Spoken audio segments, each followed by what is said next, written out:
शिवलिंग पे वो बार बार बहने लगी सर से उसके चारों तरफ खून की धार।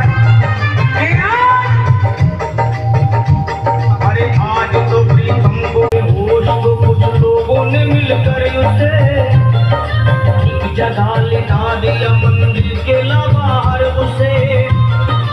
लोगों ने समझा ये किनारा जगत से कर गई। ये कौन थी बेचारी आज आके यहाँ मर गई।